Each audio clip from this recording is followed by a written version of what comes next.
আপনারা মনে রাখুন 2024 বিধানসভা নির্বাচনের ঘন্টা বেজে গেছে, আদিবাসী মানুষ কিন্তু সেই অপমানকে ভালো চোখে দেখেননি। সেই প্রতিশোধ তার প্রতিবাদ আগামী দিনে যে সব আদিবাসী বিধায়করা খুলেছে সেই এলাকাগুলোতে আমাদের ভারত দেখা বাজিপাড়া মহলের যে নেতৃত্বরা রয়েছে, আদিবাসী মানুষ কারো প্ররোচনায়, কারো উত্তেজিত প্রতিবাদে, কারোর সংগ্রামী সহ্য করে না। কারণ একটা ভারতের মহামহিম রাষ্ট্রপতি আদিবাসী সম্প্রদায়ের বিলং করে একটা আদিবাসী মানুষ এই আদিবাসীদের উপরকে আপনারা সহ্য করবেন না।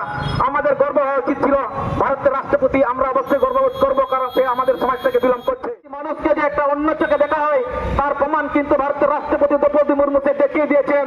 গত 7 মার্চ আমাদের শিলিগুড়ির বিধাননগর যে আমাদের জাহাজস্থান রয়েছে গোসাইগাঁওতে, সেই রাষ্ট্রপতি ম্যাডামকে যেভাবে কোন এক আমাদের পশ্চিমবাংলার মন্ত্রী মুখ্যমন্ত্রী যে বন্যায় বসেছিলেন সেই বন্যার মধ্যে দিয়ে যেভাবে ওটাকে আক্রমণ করা হলো, সেটা নির্লজ্জ বেহায়া মানুষ ছাড়া এরকম কাউকে আক্রমণ করা করতে আমরা দেখি। একটা ভারতের রাষ্ট্রপতিকে দেখলাম যখন প্রথম রাষ্ট্রপতি নির্বাচন হয় তখন সেই সব ম্যাডাম মন্ত্রী ম্যাডামরা প্রতিবাদ করেছেন। আজকে দেখলাম রাষ্ট্রপতি ম্যাডামকে যখন আক্রমণ করা হলো শিলিগুড়িতে, সেই রাষ্ট্রপতি ম্যাডামের বিরুদ্ধে কিন্তু আদিবাসী এক দুটো এমএলএ তারা মন্ত্রী তারা মুখ খুলেছেন। এর থেকে লজ্জার নোংরা ছাড়া কিছু নয়। বিচ্ছিন্নতাবাদের বাংলা থেকে ভারতবর্ষের সম্মান নিয়ে চিনিমিনি খেলা বিচ্ছিন্নবাদী শক্তি বাংলা থেকে আদিবাসীদের উপর অত্যাচারের বিরুদ্ধে ভারত জাতীয় বাজিপাড়া মহল অপমান করে ভারতের মান সম্মান ধুলে মিশে দিচ্ছে কোন রাজ্য সরকার জবাব দাও। আদিবাসী বিরোধী বিচ্ছিন্নতাবাদীরা বাংলা থেকে দূর হাটো। আদিবাসীদের উপর গড়ে চলা অন্যায় প্রতিবাদের আজকের বিক্ষোভ মিছিল তালে তালে যোগ দিন। ভারত জাতীয় বাজিপাড়া মহল ভারত জাতীয় বাজিপাড়া মহল প্রিয় আদিবাসীদের ধ্বংস করে কার স্বার্থ রক্ষা করতে চাইছো মুখ্যমন্ত্রী মমতা বন্দ্যোপাধ্যায়?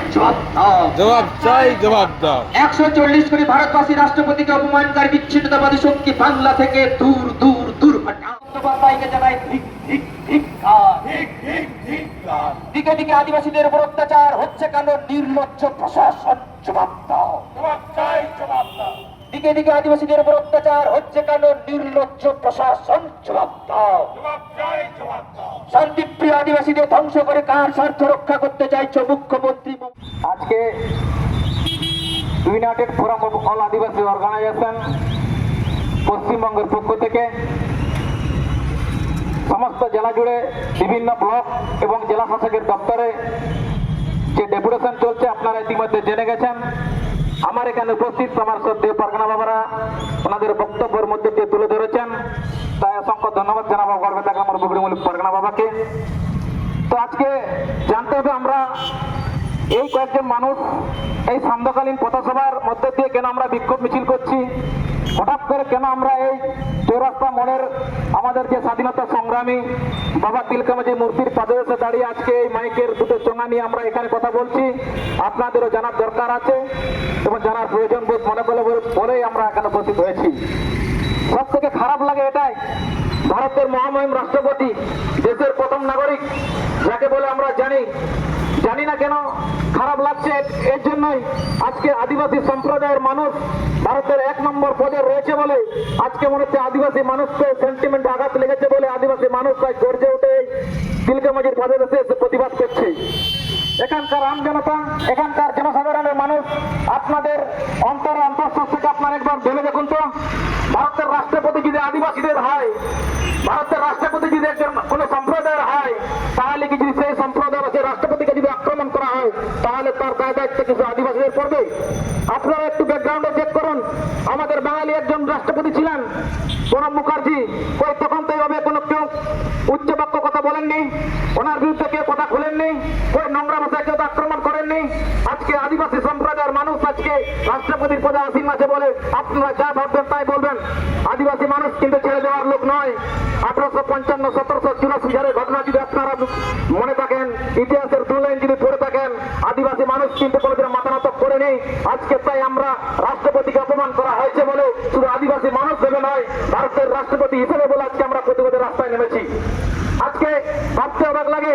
আর একটু ব্যাকগ্রাউন্ডে যদি আপনারা দেখেন, 2024 সালে 11 নভেম্বর প্রকাশ্য আমি বলছি এখানে তৎকালীন কারামন্ত্রী পূর্ব মেদিনীপুরের কোন এক বিধায়ক তিনি প্রকাশ্য রাষ্ট্রপতি ম্যাডামকে রাস্তায় দাঁড়িয়ে অপমান করেছিলেন। তখন কিন্তু কোনো বুদ্ধিজীবী শুভবুদ্ধি সম্পন্ন বাঙালি হিন্দু সমাজে কোনো মানুষ রাস্তায় কিন্তু নেমে প্রতিবাদ করতে দেখা যায়নি। সেই দিনও কিন্তু আদিবাসী মানুষ প্রত্যেক থানায়, প্রত্যেক জেলায়, প্রত্যেক ব্লকে সে থানায় ডেপুটেশন দিয়েছিলাম। আজকেও সে ব্যতিক্রম দেখলাম। কারণ আদিবাসী মানুষকে যে একটা অন্য চোখে দেখা হয় তার প্রমাণ কিন্তু ভারতের রাষ্ট্রপতি দ্রৌপদী মুর্মু সে দেখিয়ে দিয়েছেন। গত 7ই মার্চ আমাদের শিলিগুড়ির বিধাননগর যে আমাদের জাহাজস্থান রয়েছে গোসাইগাঁওতে, সেই রাষ্ট্রপতি ম্যাডামকে যেভাবে কোন এক আমাদের পশ্চিমবাংলার মন্ত্রী, মুখ্যমন্ত্রী যে বন্যায় বসেছিলেন, সেই বন্যার মধ্যে দিয়ে যেভাবে ওনাকে আক্রমণ করা হলো, সেটা নির্লজ্জ বেহায়া মানুষ ছাড়া এরকম কাউকে আক্রমণ করা করতে আমরা দেখিনি। তার পরবর্তী আমরা কি দেখলাম, আমাদের এই আদিবাসী মানুষ, যে সমস্ত আদিবাসী সম্প্রদায়ের মানুষ আজকে বিভিন্ন জায়গায় প্রতিনিধিত্ব করছেন, বিভিন্ন রাজনৈতিক দল থেকে আপনারা প্রতিনিধিত্ব করছেন, বিভিন্ন বিধানসভায় দাঁড়িয়ে আদিবাসীদের কথাকে বিধানসভায় আলোকিত চর্চিত করার জন্য আপনাদের বিধানসভায় পাঠিয়ে দেওয়া হয়েছে। সেই সব বিধায়কদেরও কিন্তু তাদেরকে তাদের গাড়ি বন্দুক রেখে শিকারটা করা হলো। আমরা প্রকাশ্যে দেখলাম, কি দেখলাম, একটা ভারতের রাষ্ট্রপতিকে দেখলাম যখন প্রথম রাষ্ট্রপতি নির্বাচন হয় তখন সেই সব ম্যাডাম, মন্ত্রী ম্যাডামরা প্রতিবাদ করেছেন। আজকে দেখলাম রাষ্ট্রপতি ম্যাডামকে যখন আক্রমণ করা হলো শিলিগুড়িতে, সেই রাষ্ট্রপতি ম্যাডামের বিরুদ্ধে কিন্তু আদিবাসী এক দুটো এমএলএ, তারা মন্ত্রী, তারা মুখ খুলেছেন। এর থেকে লজ্জার নোংরা ছাড়া কিছু নয়।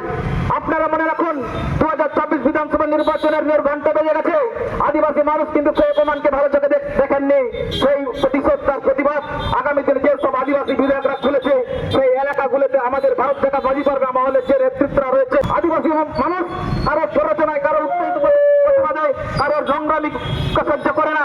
কারণ একটা ভারতের মহামহিম রাষ্ট্রপতি আদিবাসী সম্প্রদায়ের বিলম্ব করে, একটা আদিবাসী মানুষ এই আদিবাসীদের উপরকে আপনারা সহ্য করবেন না। আমাদের গর্ব হওয়া উচিত ছিল ভারতের রাষ্ট্রপতি, আমরা অবশ্যই গর্ববোধ করবো, কারণ সে আমাদের সমাজ থেকে বিলম্ব করছে। তার থেকে যারা পশ্চিমবাংলার বিভিন্ন জনজাতি থেকে শুরু করে বিভিন্ন গণসংগঠনের মানুষ, বিভিন্ন সমাজসেবী বুদ্ধিজীবী যারা রয়েছেন, তো তাদের কথা আমরা একবার প্রতিবাদ করতে দেখলাম না। কারণ সেই আমাদের আদিবাসী মানুষ বলে যদি আপনারা আছে ভেবেই আপনারা প্রতিবাদ করেননি বা করবেও না আগামীতে আমরা জানি। কারণ স্বাধীনতার 78 বছর পেরিয়ে গেছে। ইংরেজরা যেমন আমাদের সঙ্গে অত্যাচার শাসন চালিয়েছিল, সেই ইংরেজদেরকে ভারতবর্ষ থেকে আমরা তাড়িয়েছি। ইংরেজ মোগল পাঠান থেকে শুরু করে কংগ্রেস, সিপিএম, এই পশ্চিমবাংলায় বর্তমান যে রাজ্য সরকার তৃণমূল, সেও কিন্তু চলার মুখে রয়েছে। আগামী দিনে তার পরিণতি তথ্য আপনারা দেখতে পাবেন। আদিবাসী মানুষ সেই জায়গায় কিন্তু ফ্যাক্টর হয়ে দাঁড়াবেন।